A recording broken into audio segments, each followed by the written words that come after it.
Hello दोस्तों, refix India के YouTube channel पे आपका फिर से स्वागत है। दोस्तों आज की वीडियो में हम देखते हैं कि पैनल की वजह से बैकलाइट भी ऑन नहीं हो रही है, तो इसको हम कैसे सॉल्व करेंगे। सैमसंग का हमारे पास सेट है और ये मैं आपको दिखा देता हूँ सबसे पहले प्रॉब्लम किस तरीके की है।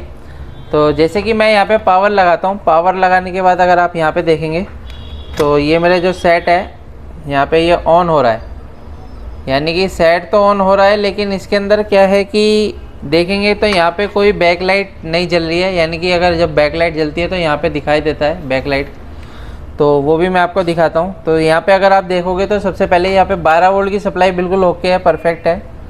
और अगर हम फ्यूज़ देखते हैं तो फ्यूज़ के अंदर जो आउटपुट वोल्टेज है 12 वोल्ट, वो भी बिल्कुल ओके है।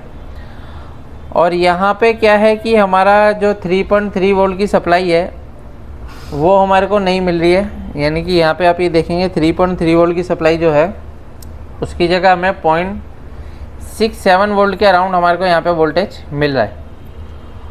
और अगर हम आगे देखते हैं तो 67 वोल्ट से ना तो हमारा डीसी ये हमारा टीकॉन आईसी ऑन होगी और ना ही हमारा रेगुलेटर ऑन होगा। तो इस कंडीशन में क्या है कि अगर हम देखते हैं कि हमारे जो पैनल है, पैनल में शॉर्टिंग भी हो सकती है। तो अगर हम शॉर्टिंग चेक करते हैं तो शॉर्टिंग मैं देख लेता हूँ यहाँ पे। तो यहाँ पे आप ये देख सकते हैं, यहाँ पे ये 12 वोल्ट पे कोई शॉर्टिंग नहीं है। और जो 3 वोल्ट की लाइन है तो 3 वोल्ट की लाइन में भी यहाँ पे आप ये देख सकते हैं कोई शॉर्टिंग नहीं है। ये हमारा 633 होम्स के अकॉर्डिंग यहाँ पे वोल्टेज यहाँ पे दिखा रहा है, सॉरी 633 होम्स यहाँ पे शो कर रहा है, यानी कि यहाँ पे कोई शॉर्टिंग नहीं है। और आगे अगर हम देखते हैं तो हमारे को यहाँ पे जो DC टू DC IC जो आउटपुट हमारा AVDD वोल्टेज निकालती है उस पर भी कोई शॉर्टिंग नहीं है। और यहाँ पे अगर हम देखते हैं VGH और VGL पे भी कोई शॉर्टिंग नहीं है। तो दोस्तों शॉर्टिंग तो पैनल में नहीं है, लेकिन फिर भी क्या है कि पैनल की वजह से बैकलाइट भी ऑन नहीं हो रही है और पैनल के अंदर कोई भी वोल्टेज नहीं बन रही है। तो यहाँ पे मैं आपको दिखाता हूँ। सबसे पहले ये जो कनेक्टर है, मैं कनेक्टर को रिमूव कर देता हूँ। ये मैंने कनेक्टर को रिमूव किया है और कनेक्टर को रिमूव करने के बाद अगर आप यहाँ पे देखेंगे तो ये सेट मेरा ऑन हो गया है। और यहाँ पे आप ये देख सकते हैं, यहाँ पे लाइट भी हमारी ऑन हो चुकी है। देखिए ये लाइट भी ऑन हो गई है। इसका मतलब ये है कि मैंने पैनल को रिमूव कर दिया है और पैनल को रिमूव करने के बाद क्या है कि लाइट तो जल गई है, लेकिन पिक्चर हमारे को नहीं दिखाई देगी, क्योंकि पैनल को हमने बिल्कुल ही LVDS को रिमूव कर रखा है। तो अभी क्या है कि हमारे को प्रॉपर तरीके से हमारे को बारीकी से चेक करना पड़ेगा, जिसके लिए हमारे को DC टू DC IC की सर्किट सीमेटिक की ज़रूरत पड़ेगी, डायग्राम की ज़रूरत पड़ेगी, जिसमें देख के हम ये कन्फर्मेशन करेंगे कि जो हमारा पैनल है वो क्यों काम नहीं कर रहा है, क्या इसके अंदर वजह है। तो सबसे पहले आप यहाँ पे देख सकते हैं ये हमारी DC टू DC IC है और DC टू DC IC की जो पिन नंबर 2 है, यहाँ से ये वोल्टेज इनपुट लेती है। और यहाँ पे अगर आप देखेंगे तो यहाँ पे से यानी पिन नंबर 38 और 37 से ये स्विचिंग करता है, जो कि हमारे AVDD वोल्टेज के लिए स्विचिंग करता है। तो सबसे पहले हम यही चीज़ चेक करते हैं कि हमारी जो वोल्टेज है वो इनपुट हो रही है या नहीं हो रही है। तो वोल्टेज इनपुट के लिए सबसे पहले हमारे को क्या चीज़ चेक करनी है, हम मल्टीमीटर को यहाँ पे कंटिन्यूटी पे लगा लेते हैं। पहले कंटिन्यूटी पे लगाने के बाद हमारे को ये चीज़ देखनी है कि जो फ्यूज़ है, फ्यूज़ से हमारी सप्लाई IC के अंदर किस कंपोनेंट से होती हुई जा रही है। तो यहाँ पे अगर हम देखते हैं तो ये फ्यूज़ है हमारा, और फ्यूज़ से अगर हम देखते हैं कि किस कंपोनेंट से होती हुई हमारी ये सप्लाई जा रही है, तो जैसे कि DC टू DC IC है। अभी DC टू DC IC का अगर हम देखते हैं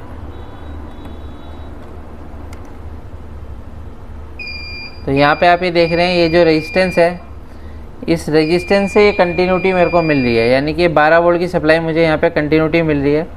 और अगर हम इसका अगला पॉइंट अगर हम चेक करते हैं तो IC की पिन नंबर 2 से ये हमारे को कंटिन्यूटी देता है या नहीं देता, वो चीज़ चेक करेंगे।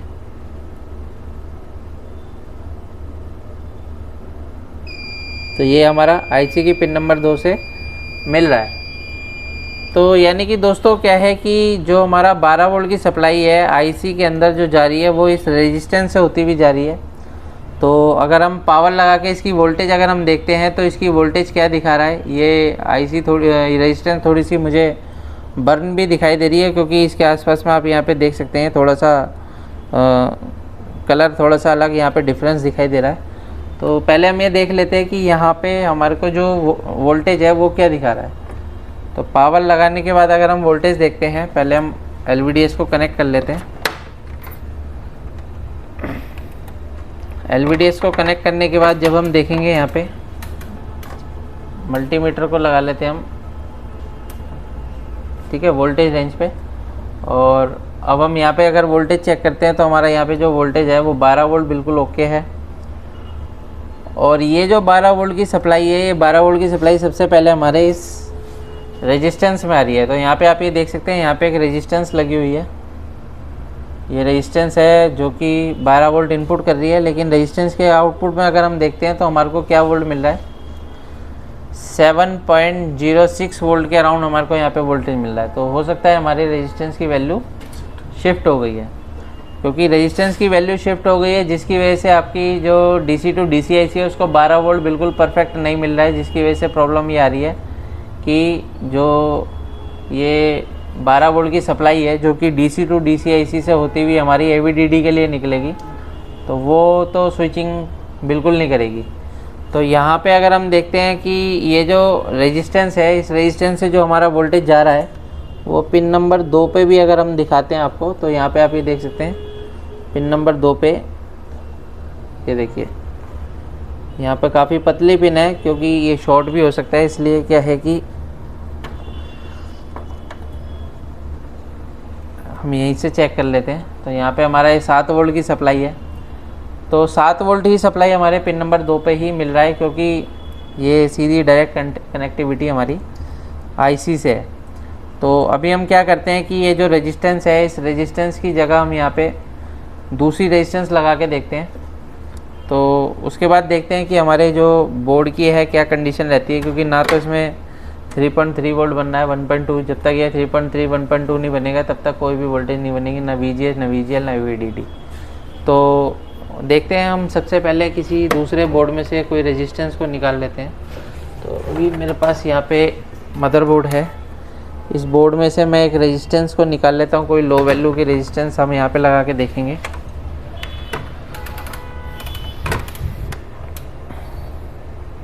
लगा दिया यहाँ पे, तो यहाँ पे से हम कोई लो वैल्यू की रेजिस्टेंस को ढूंढ लेते हैं, क्योंकि ये जो 12 वोल्ट की सप्लाई है, ये 12 वोल्ट इनपुट और 12 वोल्ट आउटपुट करनी चाहिए। जब तक 12 वोल्ट हमारी DC टू DC IC को प्रॉपर नहीं मिलेगा तब तक DC टू DC IC हमारी काम नहीं करेगी प्रॉपर तरीके से। तो ये हमारे को ढूंढनी पड़ेगी रेजिस्टेंस, इसमें थोड़ा सा टाइम लगता है दोस्तों। तो यहाँ पे हम देख लेते हैं कोई, या फिर हम यहाँ पे टेम्परेरी बेस पे जंपर भी लगा के देख सकते हैं वैसे तो।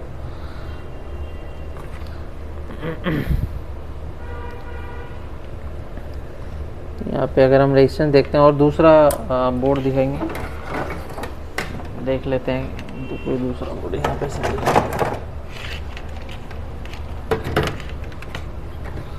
तो यहाँ पे अगर हम देखते हैं कोई रेजिस्टेंस, तो यहाँ पे ये देख सकते हैं, ये मेरे को 0 ओम की रेजिस्टेंस मिली है।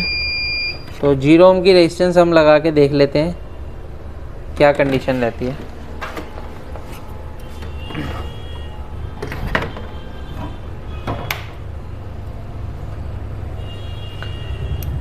तो जब भी हमारे को काम करना होता है दोस्तों, बिना सीमेटिक से हम प्रॉपर तरीके से काम नहीं कर सकते, इसलिए हमारे को सीमेटिक देखना बिल्कुल ज़रूरी होता है।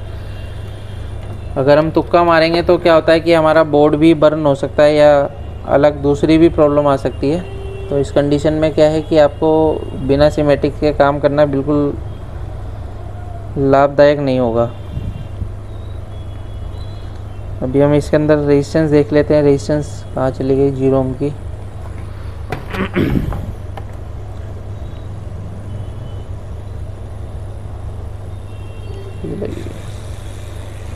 तो यहाँ से हम 0 ओम की रेजिस्टेंस को रिमूव करके और टीकोन में लगा के देखते हैं कि हमारे टीकोन की क्या कंडीशन रहने वाली है।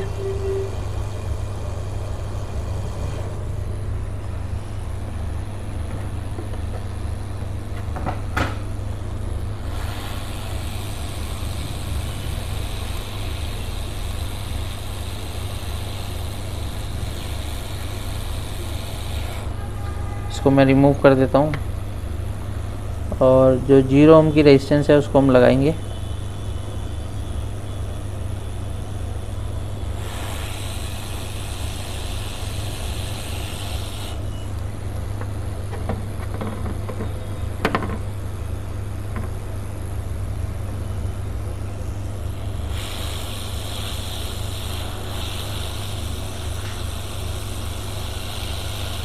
तो यहाँ मैंने 0 ओम की रेजिस्टेंस को लगाया दोस्तों। अभी क्या है, हम चेक करते हैं कि 0 ओम की रेजिस्टेंस लगाने के बाद हमारे बोर्ड में क्या कंडीशन है, चेक कर लेते हैं एक बार यहाँ पे। तो ये ओके है, हमारा बीप दे रहा है। तो अगर हम यहाँ पे अगर वोल्टेज चेक करेंगे तो वोल्टेज कैसे चेक करते हैं, सबसे पहले हम पावर लगाते हैं और ये हमारा सेट ऑन हो रहा है अभी।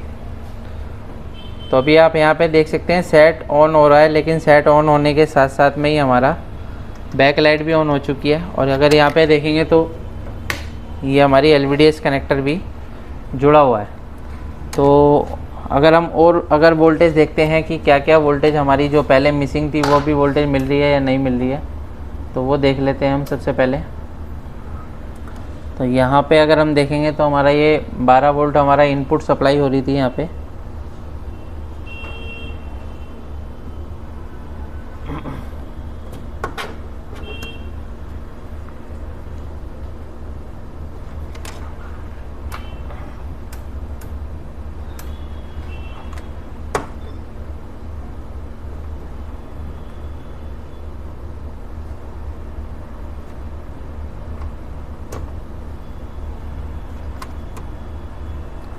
तो 12 वोल्ट देखते हैं हम यहाँ पे। 12 वोल्ट की सप्लाई हमारे को परफेक्ट मिलनी चाहिए। ये देखिए 12 वोल्ट बिल्कुल हमारा ओके है, प्रेजेंट है।